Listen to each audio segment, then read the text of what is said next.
अस्सलाम वालेकुम। आज की वीडियो में हम बात करेंगे हिस्टोपैथोलॉजी टेस्ट्स लिस्ट। हिस्टोपैथोलॉजी के ब्रांच में या हिस्टोपैथोलॉजी लैब में कौन कौन से टेस्ट होते हैं। सबसे पहले जानना जरूरी है कि हिस्टोपैथोलॉजी क्या है। हिस्टोपैथोलॉजी भी एक ब्रांच है मेडिकल साइंस की, जिसमें माइक्रोस्कोपिक स्टडी की जाती है टिश्यूज सैंपल की, ताकि उसमें बीमारी का पता लगाया जा सके, उसमें बीमारी की तशखीस की जा सके।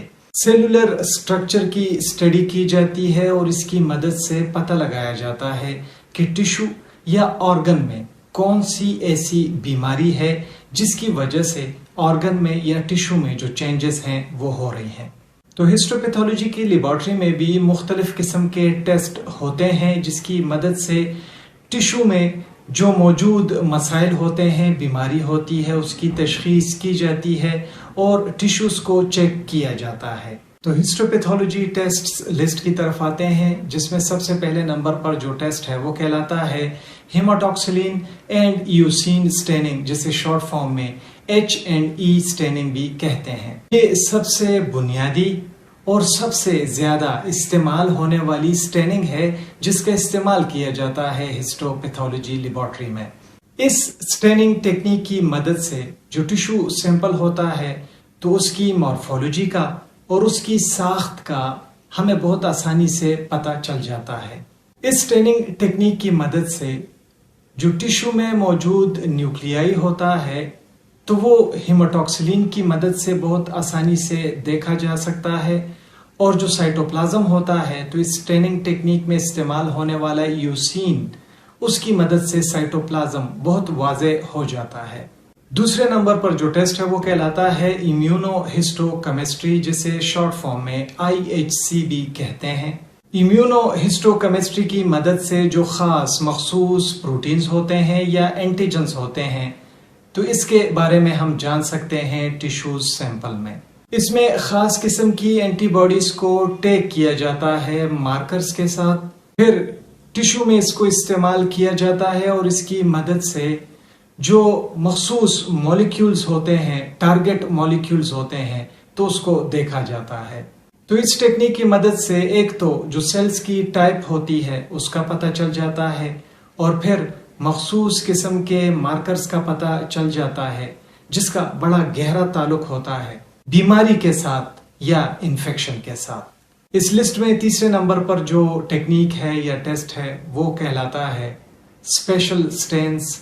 इन स्टेन्स की मदद से जो खास कंपोनेंट्स होते हैं या स्ट्रक्चर्स होते हैं टिश्यू के अंदर वो हाईलाइट हो जाते हैं, वो दिखाई देते हैं, और ये हेमाटोक्सिलिन और ईओसिन स्टेनिंग से मुमकिन नहीं होता। H&E स्टेन से हम ये चीजें नहीं देख सकते, तो इसके लिए ये स्पेशल स्टेन्स इस्तेमाल किए जाते हैं।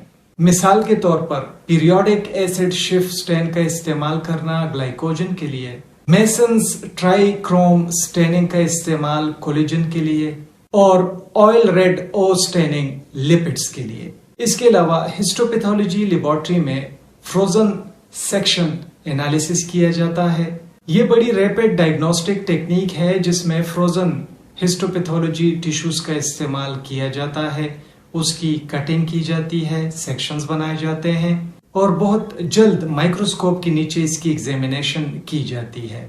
इसका इस्तेमाल सर्जरीज के दौरान किया जाता है, जो ट्यूमर मार्जिन्स हैं उसका पता लगाया जाता है और इस बात का तयन किया जाता है कि ट्रीटमेंट कैसे किया जाए। अगला टेक्निक जो हिस्टोपैथोलॉजी में इस्तेमाल होता है वो कहलाता है फिश टेक्निक, जिसे फ्लोरेसेंस इन सितु हाइब्रिडाइजेशन कहते हैं। इस टेक्निक की मदद से डिटेक्ट किया जाता है और देखा जाता है DNA सीक्वेंस को, या फिर अगर कोई क्रोमोसोमल एबनॉर्मेलिटी है, क्रोमोसोम्स में खराबी है, तो उसको देखा जाता है। इसमें फ्लोरेसेंटली लेबल्ड DNA प्रोब्स का इस्तेमाल किया जाता है और अपने कंप्लीमेंट्री टारगेट्स के साथ इसको हाइब्रिडाइज किया जाता है और जो जेनेटिक चेंजेस होती हैं फिर उसको बहुत आसानी से देखा जा सकता है। अगली जो टेक्निक है वो है इलेक्ट्रॉन माइक्रोस्कोपी, जिसे शॉर्ट फॉर्म में EMB कहते हैं। इलेक्ट्रॉन माइक्रोस्कोपी की वजह से जो एक्स्ट्रा या अल्ट्रा मैग्निफिकेशन है یہ مہیا کی جاتی ہے اور بڑی ڈیٹیل امیجز دیکھی جا سکتی ہیں، تصویریں دیکھی جا سکتی ہیں ٹیشو کے نمونے کی، اگر وہ سیلولر لیول پر یا سب سیلولر لیول پر کوئی بھی چینجز ہو ٹیشو میں تو بہت اچھے سے اور ہائی میگنیفیکیشن پر ہم دیکھ سکتے ہیں۔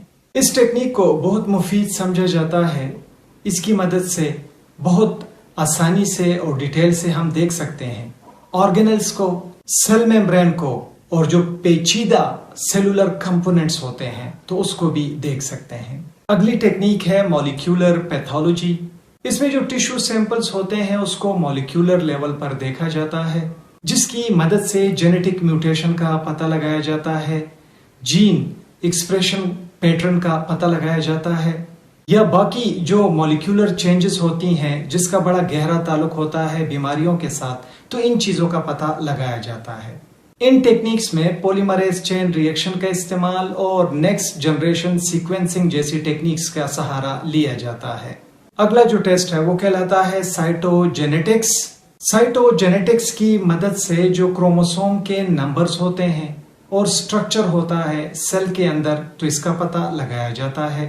تو سائٹوجینیٹکس ٹیسٹس کی مدد سے جو کروموسومل ابنارمیلٹیز ہوتی ہیں اس کا پتہ لگایا جاتا ہے، جس کی مدد سے مختلف جینیٹک ڈس آرڈرز اور کینسرز کا پتہ لگایا جا سکتا ہے۔ اگلی ٹیکنیک ہے ہسٹومورفومیٹری۔ اس ٹیکنیک کی مدد سے پیمائش کی جا سکتی ہے، تعداد کا پتہ لگایا جا سکتا ہے ٹیشو کے مختلف خصوصیات کا، جیسے کہ سیل کی ڈینسٹی کیا ہے، سیل کا سائز کیا ہے اور سیل کی ڈسٹریبیوشن تقسیم کیسی ہے۔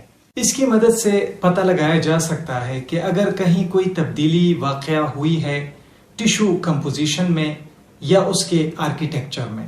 اس کے علاوہ کچھ اور ٹیسٹ ہیں جیسے کہ MRI، CT، PET CT یا اس طرح کے اور کافی سارے امیجنگ ٹیسٹس۔ یہ امیجنگ ٹیسٹ جو ہوتے ہیں تو یہ ڈائریکٹلی ہسٹوپیتھولوجی لیبارٹری میں پرفارم نہیں کیے جاتے، ہسٹوپیتھولوجی لیب میں نہیں کیے جاتے۔ یہ امیجنگ ٹیسٹ جیسے کہ MRI ہو گیا، CT اسکین ہو گیا یا PET CT ہو گیا، تو یہ ہمیں بڑی اہم معلومات مہیا کرتے ہیں اور پتہ دیتے ہیں کہ ٹیشو کے سٹرکچر میں کوئی خرابی تو نہیں آئی، یا ٹیشو میں موجود وہ چیزیں جس کی وجہ سے ٹیشو میں مختلف قسم کے فنکشنز ہوتے ہیں، تو ان چیزوں کا بہت آسانی سے ہمیں پتہ چل جاتا ہے ان امیجنگ ٹیکنیکس کی مدد سے، ان امیجنگ ٹیسٹس کی مدد سے۔ بہت زیادہ شکریہ MLT ہب وتھ کامران دیکھنے کے لیے۔ ویڈیو پسند آئی ہو ویڈیو کو ضرور لائک کریں، دوستوں کے ساتھ شیئر کریں، ہمارے channel MLT hub with Kamran کو سبسکرائب کریں۔ اپنا ڈھیر سارا خیال رکھیں۔ اللہ حافظ۔